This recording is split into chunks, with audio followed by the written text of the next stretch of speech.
आसपुर के महाराणा प्रताप मैदान में भीम आर्मी एवं आदिवासी परिवार ब्लॉक आसपुर के बैनर तले मंगलवार को भारत रत्न डॉक्टर भीमराव अंबेडकर की 135वीं जयंती धूमधाम से मनाई गई।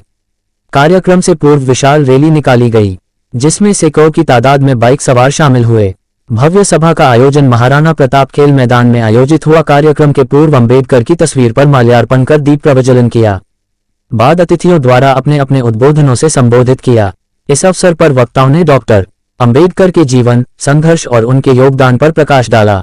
उन्होंने शिक्षा, समानता और सामाजिक न्याय के महत्व को बताया और सभी को उनके आदर्शों पर चलने के लिए प्रेरित किया और कहा कि डॉक्टर का जीवन हमें समानता और अधिकारों के लिए संघर्ष करने की प्रेरणा देता है। वहीं बालक बालिकाओं द्वारा सांस्कृतिक प्रस्तुतियां भी दी गई। गांवों कस्बों से पहुंचे समाजजन को भीमराव अंबेडकर की जयंती को लेकर एसटी, एससी और बीएपी द्वारा गांव कस्बों में प्रचार किया गया था, जिसे लेकर जिले भर से युवा बाइक पर जयकारों के साथ आसपुर पहुंचे, जहां नगर के विभिन्न मार्गों से रैली निकाली गई। उधर अखिल भारतीय राष्ट्रीय शैक्षिकी महासंघ राजस्थान विद्यालय शिक्षा खंड आसपुर का सामाजिक समरसता कार्यक्रम का आयोजन हुआ। मुख्य वक्ता लालजी बुनकर थे। उन्होंने कहा कि अंबेडकर के अमूल्य योगदान से हम सब भारत माता के सुत आपस में है, भाई भाई के रूप में बाबा साहब के जीवन और कृतित्व से प्रेरणा लेकर राष्ट्र निर्माण में अपनी महती भूमिका निभा रहे हैं। जन जन के लड़े विधायक उमेश दामोर ने शिक्षा, आपसी मिलनसार संघर्ष, सबको एकजुट होकर समाज की एकता और अखंडता को बनाए रखने के लिए डॉक्टर भीमराव अंबेडकर साहब की जीवनी पर प्रकाश डाला। कई वक्ताओं ने संबोधित किया। इस अवसर पर हजारों की संख्या में माता बहन, युवा शक्ति, बुजुर्ग मौजूद रहे। आसपुर से रिपोर्टर दिनेश सेवक। और इस विहंगम दृश्य को देखकर हर व्यक्ति की जो उंगली है वो दांतों तले उंगली दब चुकी है, आ निकल गई है। कितना शानदार आयोजन, कितना शानदार ये एक तरह से आयोजन रहा है और सभी मेहमानों के द्वारा अपना अमूल्य समय निकाला और इस कार्यक्रम में शिरकत करके आपने बहुत ही ऐतिहासिक बना दिया है। हमारे संस्कृति के अनुसार हमारे जो एक तो हम जो बाबा साहब के सपने थे वो पूर्ण नहीं कर पाएंगे। मेरे भाइयों, आज जितने भी यहाँ पे आए हो, मुझे बहुत गर्व है। यहाँ पे अधिकतर गवर्नमेंट सर्विस में होंगे। मुझे भाई बोलो, समाज के अंदर कोई भी भाई नौकरी लग जाए, क्या दूसरे समाज वाला उसके समाज में शादी करने आएगा? नहीं आएगा। चाहे कलेक्टर भी बन जाओ तो अपने समाज में ही शादी कराओगे। मेरे भाइयों, आपका समाज आगे बढ़ाना है तो यहाँ पे अभी सबसे ज्यादा जरूरत है सरकारी नौकरी वालों को। बेचारा तिहाड़ी तो गुजरात में जाता है, आपको अभी इंटरनेशनल जो हालात है वो पता ही है, उस पर नहीं जाना चाहते, खाने के लाले पड़ रहे हैं। तो इस समय में इस स्थिति को कौन संभाल पाएगा, मुझे बताओ। तो जो भी भाई आए हैं, मैंने आपके लिए बोल दिया है, पार्टी को बोलने और वो इसलिए कि हम बाबा रामदेव को मानते हैं, हम मांझी महाराज को मानते हैं, हम देवापुरी महाराज को मानते हैं। तो आप सबसे मेरा यही निवेदन है, समय बहुत कम है। घेला में राम दे मिल गया, अरे मार्ग में पीर जी मिल गया, अरे मारो जीवन सफल बनायो हो बाबा रामदेव जी, हो मारो जीवन सफल बनायो हो बाबा रामदेव जी। तो आप सबसे यही निवेदन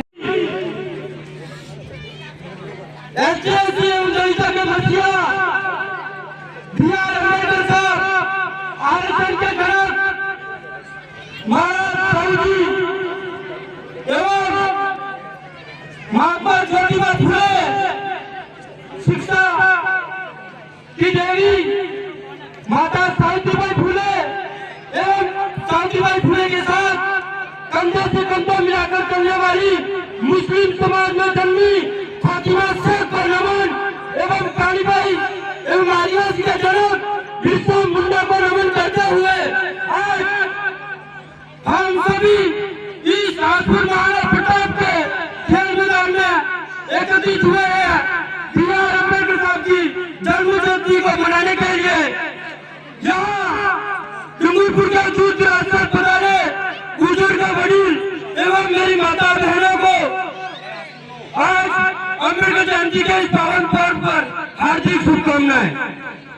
मैं बात कहता हूँ कि हक की लड़ाई में निमंत्रण नहीं देना चाहते, जिसका जमीन जिंदा होता है वो खुद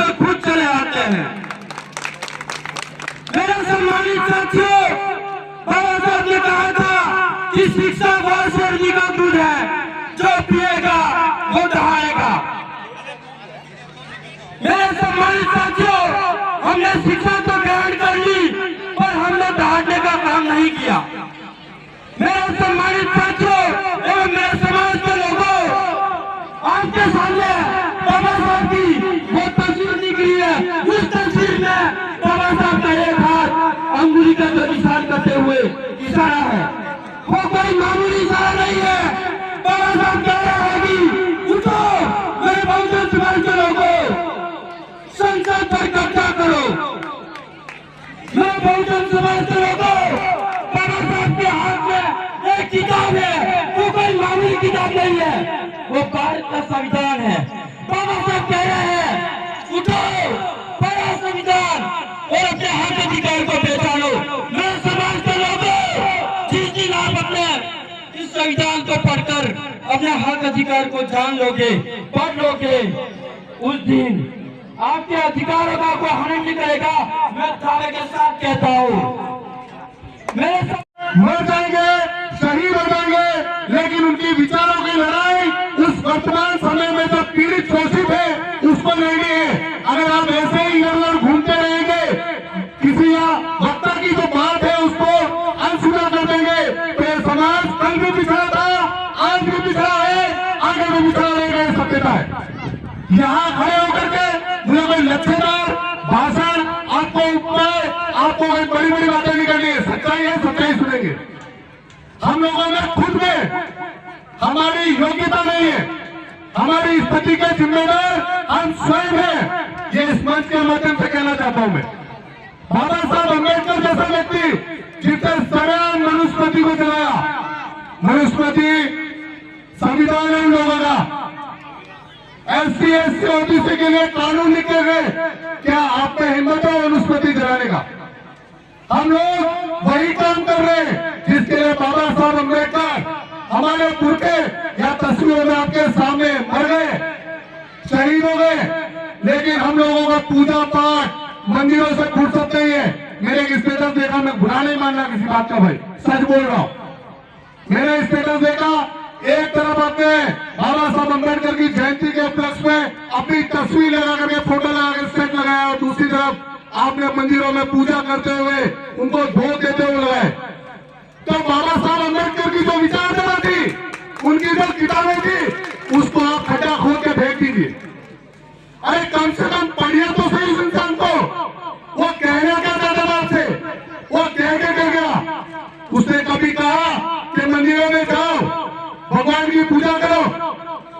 उसने मनुस्मृति चलाई उस समय में। वो एक अकेला व्यक्ति पूरे समाज के लिए लड़ा। आज हम इतने पढ़े लिखे हो गए, लेकिन हमारे में हिम्मत नहीं है, हम लोग काया है। जब तक आप स्वयं खड़े नहीं होंगे, बाबा साहब को समझेंगे नहीं, ऐसे आयोजन का कोई मतलब नहीं है। व्यर्थ है पैसा, व्यर्थ है हमारा बोलना। और ये जो लोग मेहनत कर रहे हैं, मेरे पीछे तो बेटा आपको बहुत बहुत धन्यवाद। आप लोगों की मेहनत व्यर्थ है। हम लोग गधों को समझाने जा रहे हैं, हम लोग मूर्खों को समझा रहे हैं, हम लोग उन लोगों के लिए लड़ रहे हैं जिनके अंदर आत्मसम्मान तक नहीं बचा है। हमारी स्थिति के लिए जिम्मेदार यही 3 बातें। यहाँ कबीर की फोटो लगी है। कबीर ने एक दुआ बोला था कि बड़ा भया तो क्या भया, जैसे पेड़ खजूर, पंथी को छाया नहीं, फल लागे अति दूर। मेरा मानना है कि कबीर मूर्ख नहीं था। आप स्वयं खजूर का रूप पेड़ देखा आपने? खजूर देखा है? बड़ा होता है कि लंबा होता है? बड़ा होता है, लंबा होता है? लंबा होता है। तो कबीर मूर्ख था, या तो कबीर मूर्ख था तो उसने लिखा बड़ा भया तो क्या भया। वो समय की तत्कालीन समाज व्यवस्था पर चोट थी, जो वर्ण व्यवस्था थी उस पर चोट थी। उसने बोला क्या बड़े बड़े हो गए, बड़े हो गए, वर्ण व्यवस्था में ऊपर हो गए, लेकिन जो नीचे व्यक्ति है उसके लिए आपने क्या किया? आप न तो फल दे रहे समाज को, नहीं छाया दे रहे, तो आपका बड़ा होना व्यर्थ है। हमको कबीर से सीखना होगा, हमको अम्बेडकर से सीखना होगा, हमको बिरसा मुंडा से सीखना होगा। हम लोग आज छोटा सा है, आने वाला जो समय है हमारे लिए बहुत बड़ा है। आज बहुत सारे वक्ता ने अपने भाषण में जो बातें आपको बता दी, उसमें से ज्यादा नहीं, एक एक बात यदि अपन याद करके फिर से पुनः अपने घर जाकर उस चीज को याद करेंगे तो अवश्य बाबा साहब का जो सपना है वो साकार होगा। आज हम बाबा साहब के जो संविधान की बात करते हैं, आज इस सभा में जितने भी विराजमान हैं हमारे भाई बहन, उनसे मैं पूछना चाहूंगा कि बाबा साहब की तस्वीर आपके कितने घरों में है? आप मुझे बताना चाहोगे? તમારે ગોર में बाबा साहब ની तस्वीर केने केने गौर में है? हाथ ऊंचो કરીને बताओ देखिए। बागिन नहीं है, ये अनंत है, नहीं लगे। बाबा साहब की तस्वीर किस किस के लाइन बोलनी है? जब जब जुल्म करोगे सत्ता के गलियारों से। बहुत बहुत धन्यवाद, आभार। सबसे पहले तो आयोजक समिति को बहुत बहुत धन्यवाद कि आपने पिछले 10 दिनों की मेहनत से इस कार्यक्रम को बहुत ही ऐतिहासिक और सफल बनाया। आज पधारे हुए सभी समाज के भाइयों बहनों का हम आदिवासी परिवार और बीमार भी आपका बहुत बहुत तहे दिल से शुक्रिया, धन्यवाद अर्पित करता है। ये कार्यक्रम आज इस महाराणा प्रताप खेल मैदान आसपुर में हमारे भारत के संविधान लिखने वाले निर्माता डॉक्टर भीमराव अंबेडकर की जयंती मनाने जा रहे हैं। उनका जन्म 14 अप्रैल 1891 और ये 135वीं जयंती हम मनाना जा रहे हैं। और इस जयंती पर आप जो भी लोग यहाँ पे, मेरे माता बहनें, युवा, बुजुर्ग सभी आए हैं, उनको खूब खूब धन्यवाद और शुभकामना भी देते हैं कि आज हमारा जो एक पूरा देश जो इस किताब से, उनकी लिखी हुई किताब से चलता है, उसको याद करते हुए यहाँ पे आप सब एकत्रित हुए, इसके लिए भी धन्यवाद। साथ ही मेरे पहले काफी सारे वक्ताओं ने बात रखी, मेरे बाद में भी वक्ता बात रखेंगे डॉक्टर भीमराव अंबेडकर के बारे में, हमारे समाज के बारे में, अच्छाई बुराई सभी बातें रखेंगे। मैं शुरुआत करूंगा कि डॉक्टर भीमराव अंबेडकर कौन थे। वो इसी तरह से हम इस पंडाल में बैठे हुए हैं, गरीब घर से आने वाले डॉक्टर भीमराव अंबेडकर थे। और उन्होंने उनके जीवन में बहुत बड़ा संघर्ष करा है। संघर्ष का मतलब खूब मेहनत की थी, और मेहनत करते करते उन्होंने खेतों में काम भी करा, घर का काम भी संभाला, साथ ही पढ़ाई भी करी। और पढ़ाई करते करते करते कई सारे उन्होंने डिग्रियां प्राप्त कर दी, कई सारे कॉलेजें चेंज कर दी। और सबसे ज्यादा डिग्री प्राप्त करने वाला डॉक्टर भीमराव अंबेडकर, और सबसे पूरा भारत देश का संविधान लिखने वाले डॉक्टर भीमराव अंबेडकर। और आज ये भारत का संविधान अपने देश के अंदर ही नहीं, पूरे दुनिया के अंदर लिखित संविधान साबित हुआ है। ये डॉक्टर भीमराव अंबेडकर ने लिखा है। साथ ही उन्होंने एक बात कहा था अपने समाज के लिए, जो नीचे जब अंग्रेजों का राज था, देश भारत देश आजाद हो गया, लेकिन आजादी के बाद भी उन्होंने कहा था शिक्षित बनो। उन्होंने बोला था शिक्षित बनो। आज कई सारे वक्ता बोल के गए यहाँ पे, हम लोगों को शिक्षित बनने के लिए डॉक्टर भीमराव अंबेडकर थे। दूसरा पॉइंट था उनका, संगठित रहो, जितने भी लोग हो वो संगठित रहो, मुट्ठी में रहो। और तीसरा उन्होंने कहा था संघर्ष करो। शिक्षित भी बनना है, संगठित भी रहना है और संघर्ष भी करना है। आपमा यह गुण है हो। आज भी हमारे समाज में शिक्षित भी है, उनको शिक्षित बनाने की जिम्मेदारी किसको है? जो एजुकेशन ले लिया है, जो शिक्षित हो गया है, उसकी जिम्मेदारी बनती है कि पड़ोसी घर में कौन बच्चा अभी तक पढ़ाई नहीं कर रहा है, हमारे गांव के अंदर कितने लोग, कितने बच्चे पढ़ाई नहीं कर रहे हैं, उनको हमको शिक्षित करने की जिम्मेदारी हमको लेनी पड़ेगी। हमारे समाज के अंदर जो संगठन आज तक नहीं हुआ है, आज भी हमारा नीचे समाज जो है, बहुजन समाज हम लोग कहते हैं, लेकिन समाज तो बहुत बड़ा समाज है, समुद्र बराबर हमारा समाज है, लेकिन इस समाज को संगठित करने में आज भी हम लोग पीछे हैं। आज भी हमारा समाज किसी न किसी दूसरे के झंडे उठाने में, पट्टे पहनने में बिजी है, इसलिए हम लोग संगठित नहीं हो पा रहे। आज हम लोग यहाँ पे देखा जाए, इस टेंट के अंदर, इस पंडाल के अंदर बैठ के हमको बातों को सुनना चाहिए।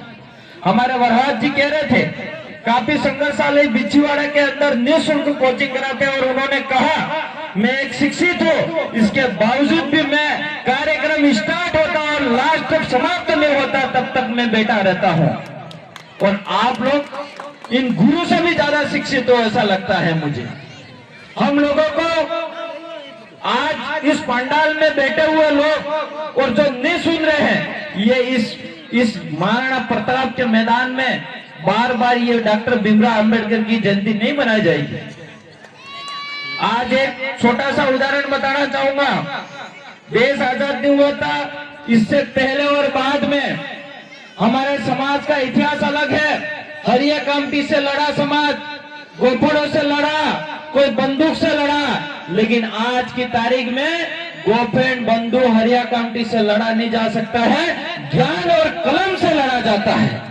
और ये आज हमको ज्ञान और कलम की जरूरत है, लेकिन हम लोग आज भी कलम नहीं चलाना चाह रहे। आज भी हम, जो व्यक्ति हमको ज्ञान देना चाह रहा है, उसको हम सुनना नहीं चाह रहे। वही हमसे सबसे बड़ी कमी है। आज मैं जो विधायक हूं, वो आज मैं भारत के संविधान निर्माता हमारे डॉक्टर भीमराव अंबेडकर को भगवान मानता हूँ। मैं भगवान इसलिए मानता हूँ कि डॉक्टर भीमराव अंबेडकर ने अगर लोकतंत्र नहीं बनाया होता तो शायद मैं विधायक नहीं होता, और शायद आज कई सारे मंत्री और विधायक और ये व्यवस्था नहीं हो सकती। आज उन्होंने बहुत कुछ करा, लेकिन फिर भी हम एक दिन याद करने में कतराते हैं।